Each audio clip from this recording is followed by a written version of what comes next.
Shalom. Shalom.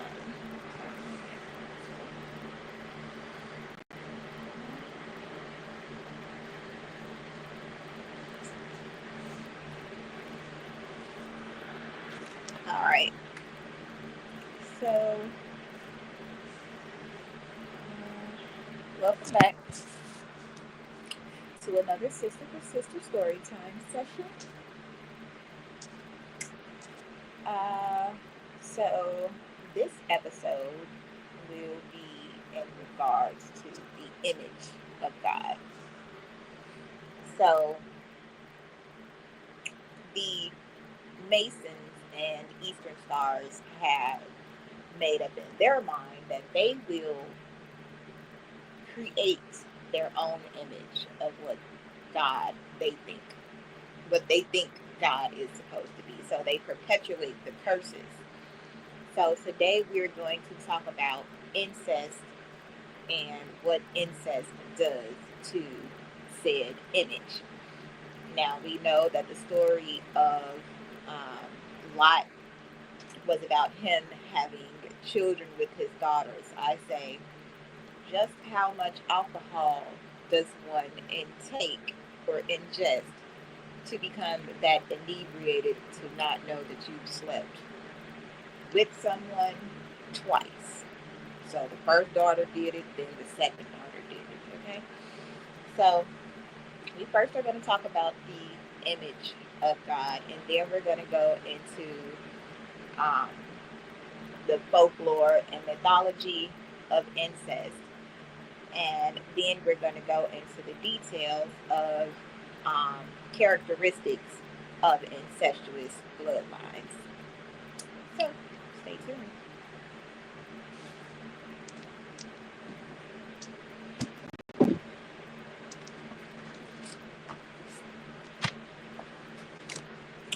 All right.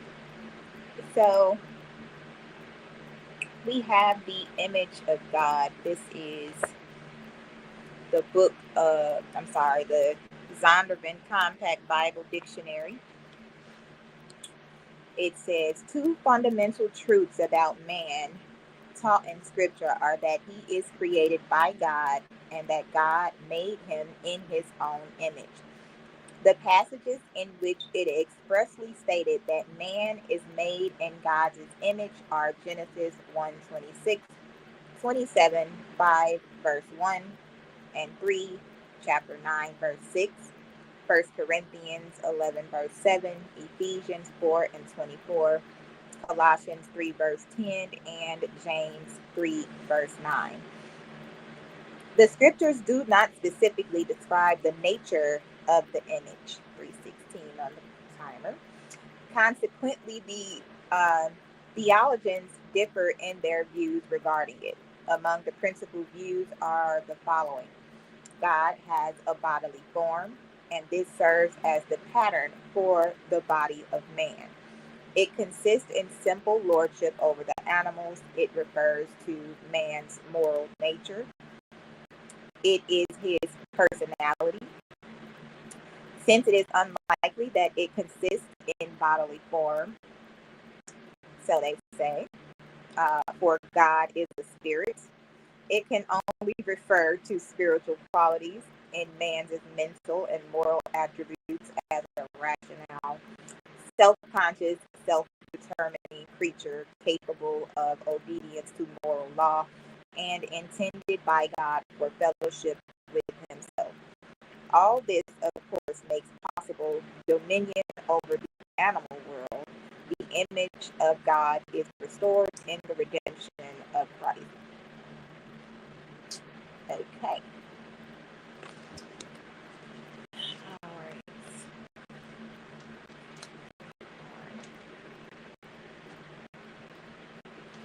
Okay, so this is incest and folklore and mythology. Um, Wikipedia. So incest in folklore and mythology serves multiple purposes as a recurring and intricate theme, often employed as a narrative mechanism to explain origins, or address the consequences of concealed identities. Its prevalence across diverse cultures, from polytheistic pantheons to tribal delusion myths, underscores its role as a versatile storytelling device. In numerous polytheistic traditions, incestuous relationships among deities are a common motive, encompassing sibling marriages, parent-child unions, and other familial pairings.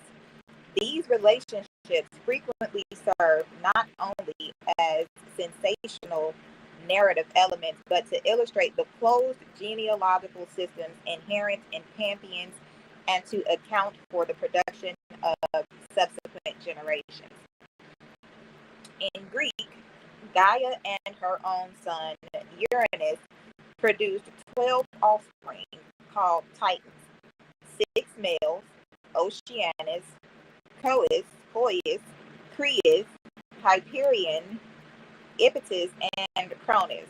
I probably messed those names up, and 6 females, Thea, Rhea, Themis, Nemesis, Phoebe, and Tethys. 4 of the male Titans, Oceanus, Coeus, Hyperion, and Cronus, married their sisters, generating fertile offspring. Later, Zeus, an offspring of the Cronus and Rhea, wed his aunts, Themis and Nemesis, and they also begot Persephone with his older sister Demeter. In Orphic traditions, Persephone's birth is attributed to Zeus and his mother Rhea, exemplifying a deity seducing his own mother. 7-11. Additionally, motives such as the origins of figures like the music and dance goddess tied to incest are prevalent. In Egyptian, the siblings Shu and Tefnut produced Geb and Nut, another brother-sister pair who married. Their grandson Horus later took his mother Isis as consort, representing a mother-son union. Ra is depicted in multiple familial roles with Hathor, who is simultaneously his daughter, mother, and wife. Hathor is also occasionally portrayed as both mother and spouse to Horus.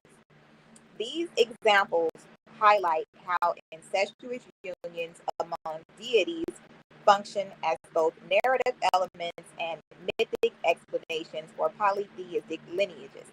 And this also comes from heathen nations coming and taking other people's stories and making up whatever they want. Okay? So think about the Mac when he says, I could be your father, your brother, everything, to you, not meaning that I'm your actual daddy, brother, son. You know what I'm saying? So, okay, unwitting incest. So, unwitting incest is a frequent group of motives in folklore where individuals unknowingly enter into incestuous relationships due to mistaken identities or ignorance of their true kinship, Oedipus type tales. A subtype of this motive often additionally also feature a forewarning of the incest is nonetheless consummated despite efforts to avoid it. Narrower examples include a sister accidentally matching her brother's ideal wife criteria, and slaves uncovering their shared parentage after being ordered to marry. So, as in the slave trade or the colonial, the colonialism, colonizers. So they came and they forced sons upon their mothers and whatnot, what is it called? Baby farming. Okay, so Oedipus type tales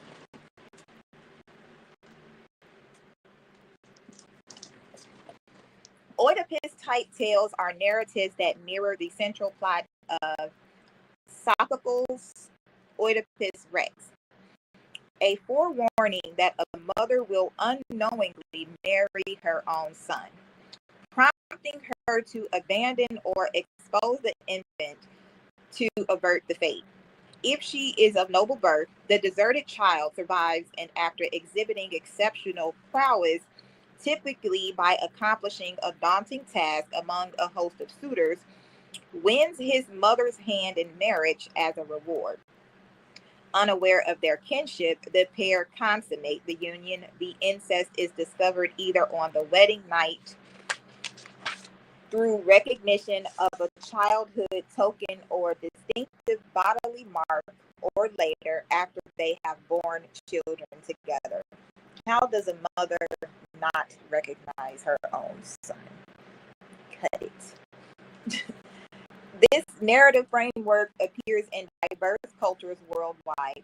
In ancient Greece, aside from Oedipus Rex, where Queen Jocasta has already borne 4 children, Eteocles, Polynices, Antigone, and Ismene. By the time the incest is discovered, Euripides, the Phoenician women, similarly emphasizes the prolonged ignorance of the couple to their blood ties. In the Indonesian legend of Tang Kuban Perahu, Princess Dayang Sumbi marries a warrior, unaware he is her son. When he successfully retrieves her lost weaving needle, only for her to recognize his scar later. In another Greek myth, Og nearly consummates her marriage with her son, Telephus, before it is narrowly averted. Variants also appear in Indian, Albanian, British, Malaysian, Iranian, and other folklore traditions. Recurring motives in the Oedipus-type narratives include a forewarning of the mother-son marriage, the mother's desertion or exposure of the infant, the child's rapid maturation, the mother's youth and beauty, the unwitting consummation of the incestuous bond, and eventually recognition via an object, scar, or the birth of offspring. A notably minimalist variant is the Finnish folktale, The Boy Who Married His Mother. In this version, a father, driven mad, wounds his son and casts him adrift. Rescued and raised by strangers, the son ultimately returns, marries his mother, and only discovers their relationship in a sauna when the mother recalls his scar. Here, the forewarning is absent, and the father dies before the son returns. The mother's fainting replaces tragedy at the moment of discovery. Despite its sparse detail, this tale falls within the broad spectrum of Oedipus cognate narratives, suggesting either descent from the Greek model or a shared ancestral story. Trickery and mistaken identity. These tales, though culturally distinct and historically unconnected to the Oedipus narrative, often employ trickery, disguise, mistaken identity, moral testing, and the shock of discovery to explore the incest taboo. For example, in the Allure folktale Yukin from Uganda, a mother, ridiculed by her son for her age, rejuvenates herself. Adorned with oil and beads, she lies on his sleeping mat, leading him to mistake her for his promised lover. After he unwittingly consummates with her, she makes known to him the identity of who he slept with at dawn, leaving him stunned. This tale, rooted in oral-only culture, underscores the independent emergence of incest narratives. Similarly, a tale collected in 1988 from a non-literate storyteller in rural northeastern Brazil involves the folk hero Camões. Camões tricks the king into believing he seduced his own mother by arranging for his mother to meet him at a bridge implying a tryst to the king's hidden spy. Upon arrival, he then feigns shock at her presence and stages an encounter designed to appear carnal to the king's hidden spy, thereby exposing the king's gullibility rather than actual incest. This narrative framed the incestuous implication as a deceptive joke targeting the king and audience. The non literate storyteller initially denied knowing incest tales but shared this after reflection, underscoring cultural reluctance to discuss such themes. Medieval European tradition recounts the story of the Greek philosopher Secundus, who, seeking to test his mother's virtue after returning home in disguise as a suitor, successfully seduces her and then reveals his identity, shocking her. A parallel tale in Chihuahua, Mexico, describes a king instructing his servants to persistently flirt with and seduce his mother. After her initial resistance and she complains of the advances of two servants, the king orders a further encounter by a third. Ultimately, the third's flattery leads her to invite him to her bedroom for a nocturnal encounter. The king substitutes himself by disguising as the servant enters her chamber, causing his mother to gasp, "My son," upon recognition of him and the exposure of her willingness. These narratives use incest to probe moral questions about female chastity and share a common structure. The son, often disguised, seduces the mother to prove her lack of virtue, subsequently revealing his identity. Gross. In a French tale from Languedoc, a wealthy widow devoted to her son after her husband's death learns of his attempts to seduce a servant girl. Doubting the girl's claims, she takes her place in bed to confront him. However, instead of humbling herself and owning that of ourselves alone, and without the aid of God, we can do nothing but sin. She thought by her own efforts and by her tears to repair the past and prevent future mischief, always imputing her sin to the occasion and not to wickedness, for which there is no remedy but the grace of God. As if there was but one sort of sin which could bring damnation, she applied her whole mind to avoid that one. But pride, which the sense of extreme sinfulness should destroy, was too strongly rooted in her heart and grew in such a manner that to avoid one evil, she committed several others. To conceal her pregnancy, she sends her son away immediately with his governor under pretext of his education, feigns illness, moves to her brother's house, secretly gives birth to a daughter, entrusts her bastard brother to arrange the child's care, a girl raised as his own, and lives thereafter with increased austerity. Years later, she permits her son's return only if he marries first, fearing a relapse. This story explores maternal love, temptation, and the consequences of taboo acts. Calamity myths with close kin marriages. In each of these myths, the same basic pattern appears, only very close relatives survive a cataclysm. They marry out of necessity, and from their union spring the many peoples of the world. This widespread motive shows how different cultures have used similar stories to explain human origins after a disaster. Several tribal and folk traditions tell of a great flood that wipes out everyone except one small family. To repopulate the world, the survivors, often a brother and sister, or rarely a mother and her child, marry each other and become the ancestors of all people. Number one, Yunnan Province, China, the Miao people, Miao.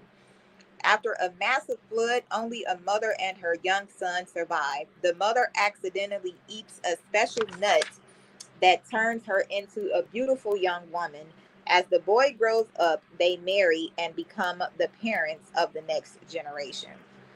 Central India, Wia, Maria, Bando, Gabata, Khand, Sayora, and Cole tribes.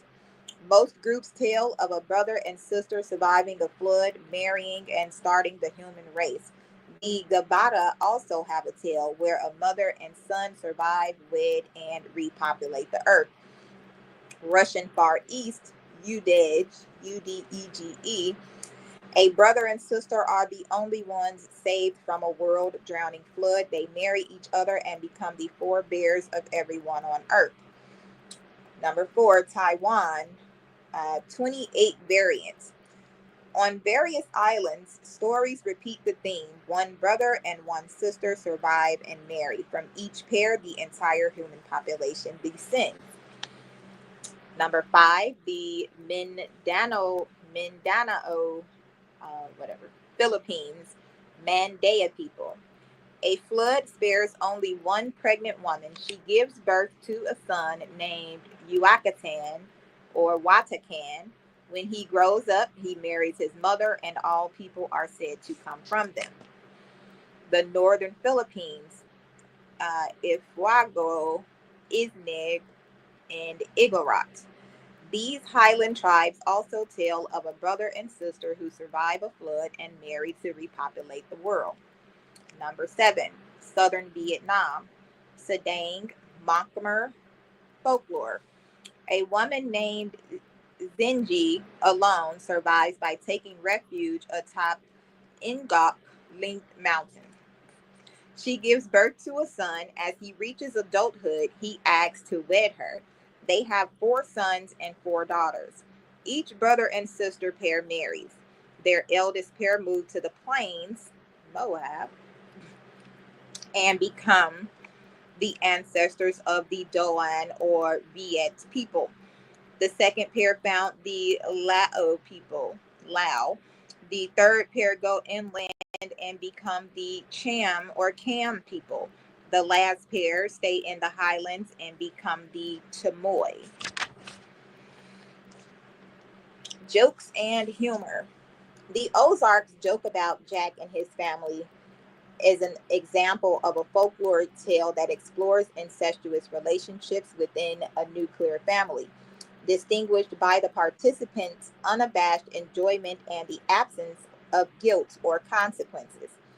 Documented in Indiana since the 1890s and later reported in Northern California in the early 1950s and London in 1954.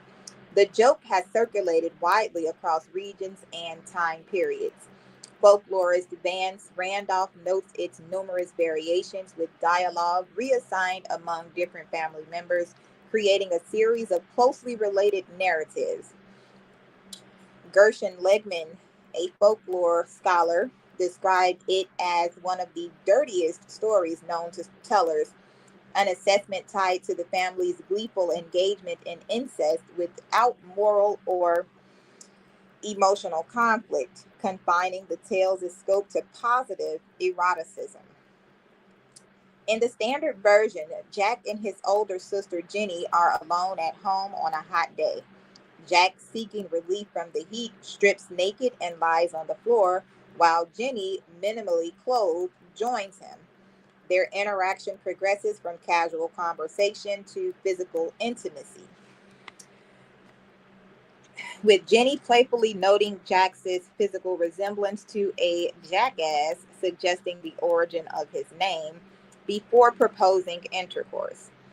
After applying grease to facilitate the act, the encounter succeeds, prompting Jack to declare Jenny superior to their mother, Ma. Jenny responds by citing their father, Pa, expressing the same sentiment, revealing the full extent of heterosexual incest within the family. This punchline, blending humor or shock, underscores the tale's provocative nature, often evoking both laughter and unease, as recalled by an author hearing it in the 1950s. The joke's structure supports modifications such as shifting focus to competition among family members. In some variants, Jenny asserts Jack surpasses Pa, with Ma concurring, highlighting subtle rivalries. Jack and Pa favoring Jenny over Mom. These adaptations, as Randolph observes, demonstrate the tale's flexibility, functioning as a mini generator for related family complex stories. Its enduring popularity and adaptability cement its place in folk humor as a bold commentary on taboo subjects. Other motives. Folklore encompasses a broad range of additional incest related motives reflecting complex human relationships. These include brothers desiring marriage with their sisters, sometimes sparking conflict, sisters seduced or tricked by brothers into incestuous acts, mothers testing their sons' honor through seduction, lovers discovering shared parentage after falling in love, incestuous marriages arranged by deception, unwitting incest averted by chance or realization. Narrower examples include an identification mark exposing the identity of a sister's incognito lover as her brother, a brother's incestuous desire enraging his sister, a honest dog divulging incest, enigmatic words betraying incest, a disguised sister tricking her brother into impregnating her, a brother unknowingly winning his sister's hand, a brother thinks he got a child with his sister by an earbox, a queen in love with her brother, a son unwittingly infatuated with his mother, an incognito son tests his mother's chastity, a son courting his own mother, and a brother unwittingly ravishing his own sister. These narratives explore passion, mistaken identity, and boundaries. Miscellaneous.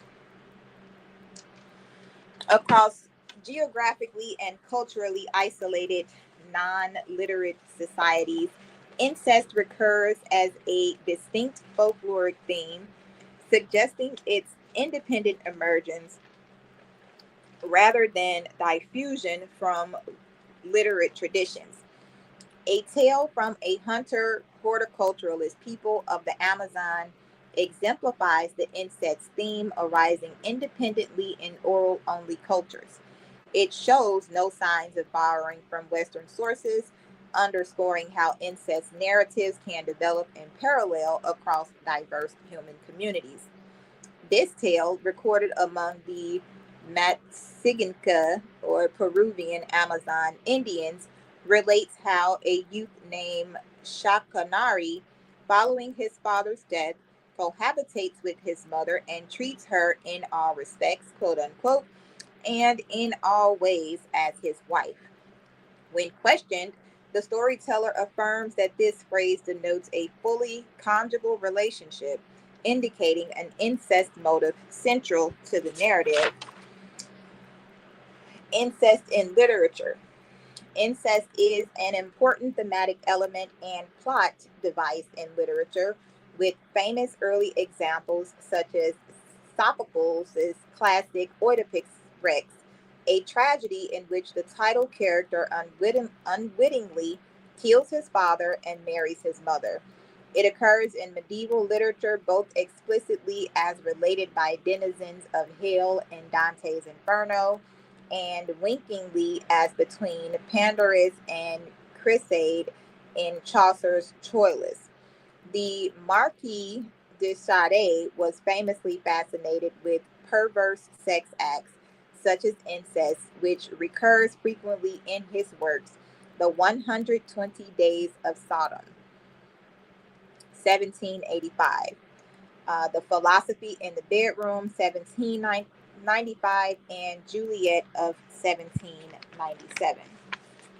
Now we will go into issues created by incestuous relationships. 1 second.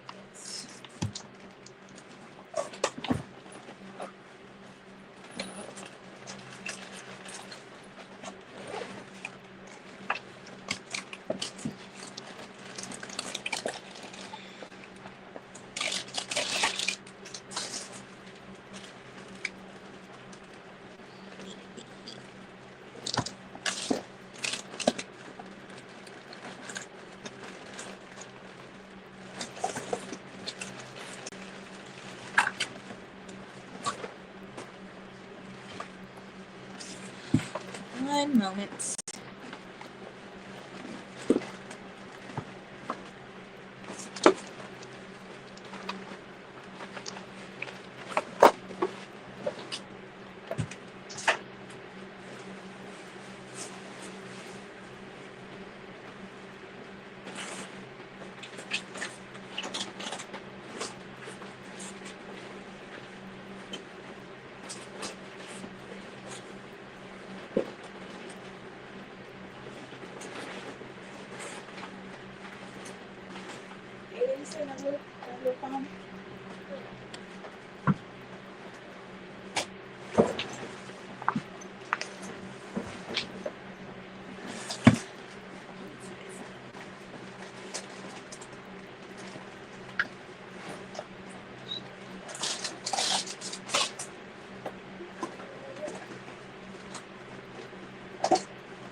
I'm just going to read what I have.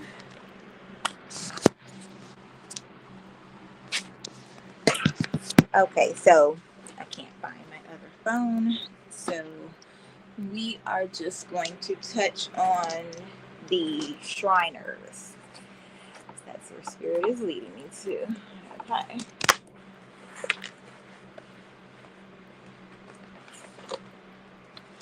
Okay.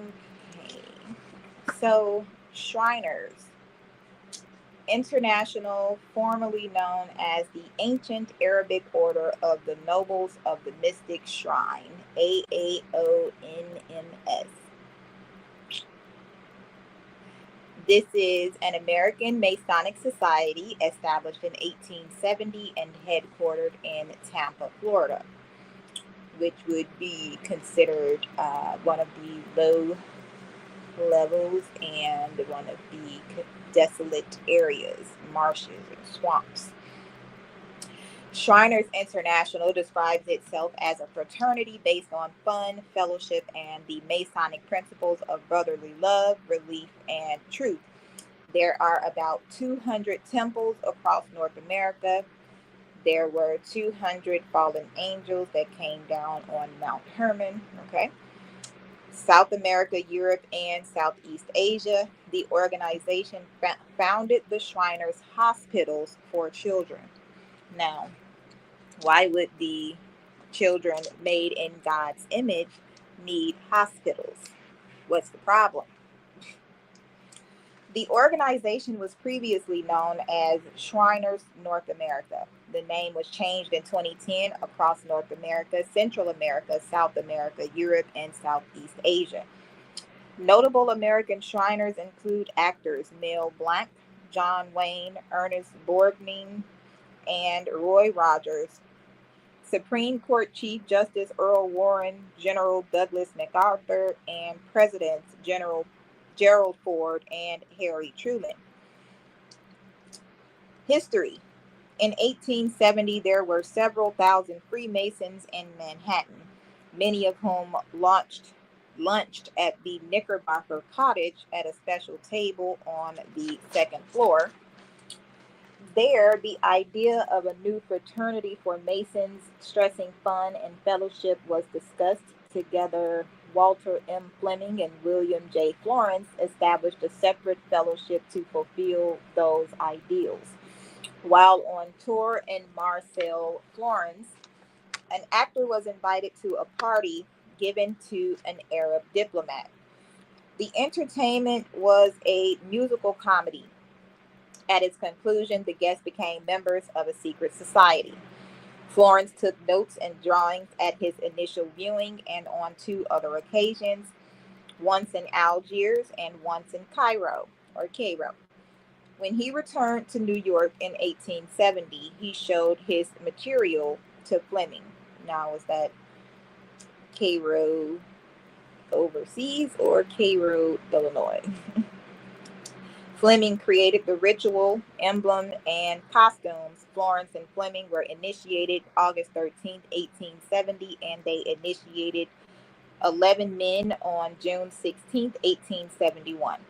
The group adopted a Middle Eastern theme and soon established temple, although the term temple has now been replaced by shrine, auditorium, or shrine center. The first temple established was Mecca Temple, established at the New York City Masonic Hall on September 26, 1872. Fleming was the first potentate. In 1875, there were 43 Shriners in the organization.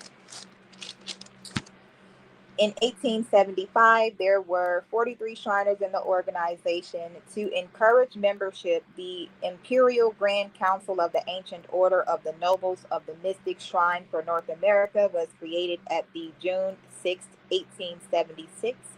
That would be 666 meeting of Mecca Temple. Fleming was elected the first imperial potentate. By 1878, there were 425 members in 13 temples in 8 states, and by 1888, there were 7,210 members in 48 temples in the United States and Canada. By the imperial session held in Washington, D.C. in 1900, there were 55,000 members in 82 temples. The Black Shrine. Historically, the shrine was open to only white men. In 1893, a bloc counterpart to the Shriners movement was initiated by John G. Jones and other Prince Hall Masons. Initially called the Ancient Egyptian Arabic Order Nobles Mystic Shrine of North and South America and its jurisdictions. Early in the group's history, there was legal conflict between the white and black orders, with a white order from Texas filing suit against a local black order for infringement of white Shriners' regalia and traditions. The white order was initially successful in quashing the Black Temple until the ruling was overturned in appeals in 1929, protecting the right of Black Shriners to continue practicing and fundraising nationwide. The worldwide fraternal shrine counts 35,000 members and 227 shrines, with its own women's auxiliary organizations. Their primary recipients of charitable donations are the NAACP, the National Urban League, the UNCF, and various hospitals and universities. The Syria Mosque. In 1911, the Syria Mosque was completed in Pittsburgh and was inaugurated in 1916. This 3,700-seat performance venue, originally for Shriners, later became significant as the birthplace of network television. An example of exotic revival architecture, it was never used as a mosque but featured religious Arabic iconography and inscriptions partly based on the Alhambra. Now, if we know anything about Indian traditions, they literally worship children with disabilities. Okay, children that come out with 3 eyes and big heads, just weird. Okay, so architect Gozer Hader was fascinated by its design, but criticized the insensitive and callous misuse of another religious artistic vocabulary and symbolic grammar.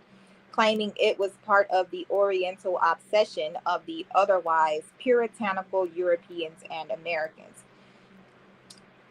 Musicians having performed at the Syria Mosque included Bruce Springsteen, Louis Armstrong, Bob Dylan, Pink Floyd, Jimmy Buffett, and the Beach Boys. Political event hosts included Reagan, Nixon, Truman, and Kennedy. Despite efforts to conserve the building as a historic landmark, the Syria Mosque was torn down in 1991. Now we know that the elite like to keep it in the family. Women's auxiliaries. The Ladies Oriental Shrine of North America was founded in 1903 in Wheeling, West Virginia, and the Daughters of the Nile was founded in 1913 in Seattle, Washington. Both are for women only, and they support the Shriners' hospitals and promote sociability.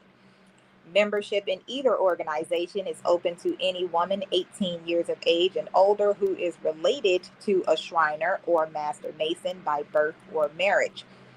The latter organization has local branches called temples, and there were 10 of these in 1922. Among the famous members of the Daughters of the Nile was First Lady Florence Harding, wife of Warren G. Harding. Growth. By 1938, there were about 340,000 members in the United States. That year, Life published photographs of the Shriners' rites. It described the Shriners as being the first in prestige, wealth, and show among secret societies, and that Shriners organizations typically include a town's most prominent citizens. Organizational rebranding. In 2002, following the September 11 attacks, the faux Middle Eastern practices and trappings led Shriners to be mistaken for a Muslim organization. If we know anything about the Muslim Antichrist, okay, following, leading to harassment and vandalism. Now, these people, according to scripture, wanted to mix among the Israelites, and this is how we get a confusion of faces, okay? Seed mixing.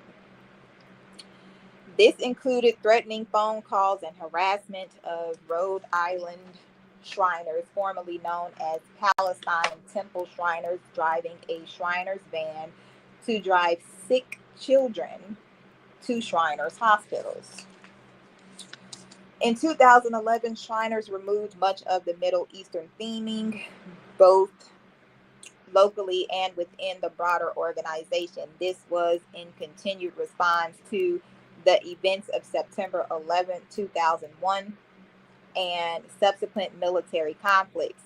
Changes included renaming the organization from Ancient Arabic Order of the Nobles of the Mystic Shrine to Shriners International, renaming the Arabic Patrol to the Patrol. So they're hiding in plain sight. Say your name. Say who you are. Be bold, like you say that you are, okay? And removing the word Syria from Syria Shriners' vanity plates. Despite these changes, the illustrious potentate of Pittsburgh's Syria Shrine chapter stated that pretty much all non-atheists are welcome, including Muslims. This is the admixture of all the religions, the mother of Babylon. Membership. Historically, a Mason had to complete either the Scottish Rite or York Rite systems to be eligible for membership in the shrine. In 1991, Brick Mason Michael G. Vaughn filed a lawsuit against the Olika Shrine Temple in Lexington, Kentucky, for hazing practices to which he said he was subjected in his efforts to become a Shriner. In court, Vaughn told jurors that in June 1989, he was blindfolded and received a jolt of electricity that was applied to his bare buttocks as part of the Shriner's initiation rites. Where is that from? He said he was forced to walk on an electric mat that was meant to stimulate the hot sands of the Sahara, and that he was knocked unconscious and received other injuries during his initiation. Vaughn said the initiation left him humiliated and embarrassed and caused him to suffer anxiety, nightmares, and a sleep disorder. After 2 hours of deliberation, the jury rejected the claim because they all worked together. No telling on the others. So the architecture.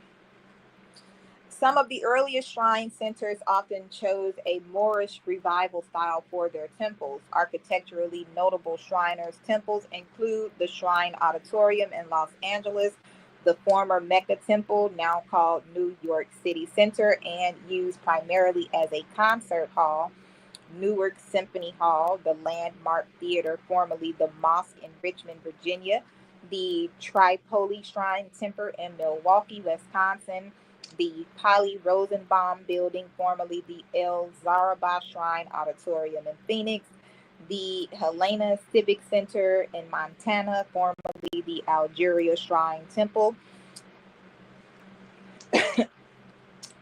Abu Ben Adham Shrine Mosque in Springfield, Missouri, Murat Shrine Temple, now Old National Center in Indianapolis, the Fox Theater in Atlanta, Georgia, which was jointly built between the Atlanta Shriners and movie mogul William Fox. And if you know about Epstein Island, it is North Fox Island. Okay, and the Syria Mosque in Pittsburgh, Pennsylvania. Philanthropy, Shriners Hospitals for Children. The Shrine's charitable arm is the Shriners Hospitals for Children, a network of 22 healthcare facilities in the United States, Mexico, and Canada. And if you know anything about the number 22, that is very sacred to the Hebrews, 22 letters of the Hebrew alphabet, 22 chapters in the book of Revelations. In June 1920, the Imperial Council session voted to establish a Shriners Hospital for crippled children to treat orthopedic injuries and conditions, diseases, burns, spinal cord injuries, and birth defects, such as cleft lip and palate in children. The first hospital opened in 1922 in Shreveport, Louisiana. By the end of the decade, 13 more hospitals were operational. Any child under the age of 18 can be admitted to the hospital if a doctor determines the child can be treated. There is no requirement for religion, race, or relationship to a Shriner. Until June 2012, all care at Shriners Hospitals was provided without charge to patients and their families. At that time, because the size of their endowment had decreased due to losses in the stock market, Shriners Hospitals started billing patients as insurance companies, but continued to offer free care to children without insurance. Shriners Hospitals waive all costs insurance does not cover. Shriners Hospitals for Children is a 501c3 nonprofit organization. Shriners Hospitals for Children are located in these cities: Boston, Massachusetts; Chicago, Illinois; Dayton, Ohio; Erie, Pennsylvania; Galveston, Texas; Greenville, South Carolina; Honolulu, Hawaii; Houston, Texas; Lexington, Kentucky; Mexico City, Mexico; Minneapolis, Minnesota; Montreal, Canada; Pasadena, California; Philadelphia, PA; Portland, Oregon; Sacramento, California; Salt Lake City, Utah; Shreveport, Louisiana; Spokane, Washington; Springfield, Massachusetts; St. Louis, Missouri. Shriners host the annual East-West Shrine Game, a college football all-star game. The Shriners originally hosted a golf tournament in association with singer-actor Justin Timberlake, called the Justin Timberlake Shriners Hospitals for Children Open, a PGA Tour golf tournament played in Las Vegas, Nevada. The relationship between Timberlake and the Shriners ended in 2012. Just so happens to be the year my son was born. When the Shriners reported that Timberlake was interested in being involved with the organization only when television cameras were present. In July 2012, the PGA Tour and Shriners Hospitals for Children announced a 5-year title sponsorship extension carrying the commitment to the Shriners Hospitals for Children open through 2017. The name was changed to the Shriners Hospitals for Children Open and is played in Las Vegas, Nevada. Many shrine centers also hold a yearly shrine circus as a fundraiser. Your girlfriend's a freak, like circus away. Okay. Once a year, the fraternity meets for the Imperial Session in a North American city. Shriners International Imperial Sessions, New York, Albany, New York, Cleveland, Ohio, Indianapolis, Indiana. The host chapter, Mecca, Cyprus, Quran, Murat. Imperial Potentates, Walter M. Fleming, Sam's Brig, Al Quran. Okay.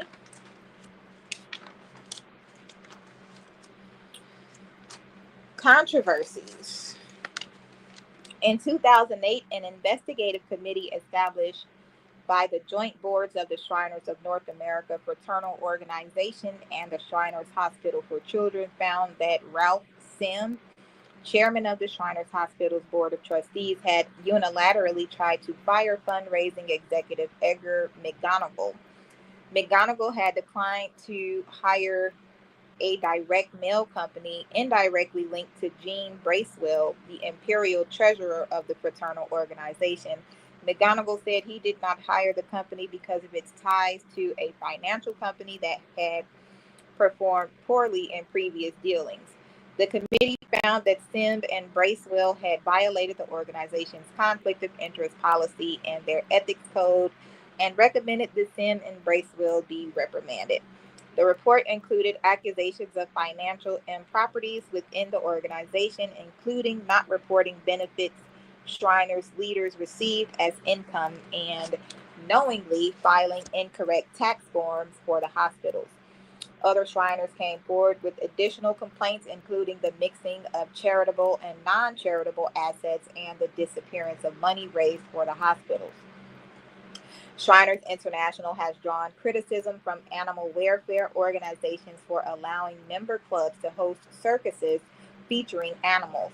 People for the Ethical Treatment of Animals, PETA, has staged protests during circus performances for more than a decade, expressing concern over the poor treatment animals receive in the care of the companies that the Shriners lease from, such as Carson and Barnes. The Pittsburgh Shrine Circus stopped using animals in 2019, and the Moolah Shrine Circus in Missouri stopped using elephants in 2003.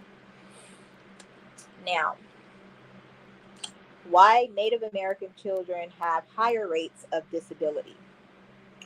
Indian people are living in the midst of risk factors for birth defects, universality of marriage, high fertility, large number of unplanned pregnancies, poor coverage of antenatal care, poor maternal status, high consanguineous marriages rate, and high carrier rate for hemoglobinopathies, parasitic twins, and Down syndrome. Now, where do those issues come from?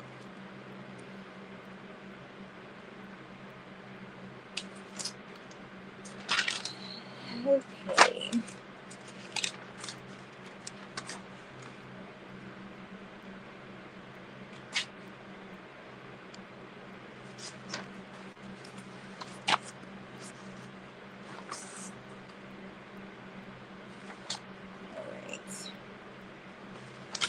I have to go and find my other device. I thought it was right next to me, but the enemy doesn't want me to get out this message. So I'm going to end it here and come back, and we will finish going over Native Americans and incest, and um, the tribes that allowed it, the tribes that didn't, the ones that were great, and things of that nature. So, thanks for listening. I'll be right back.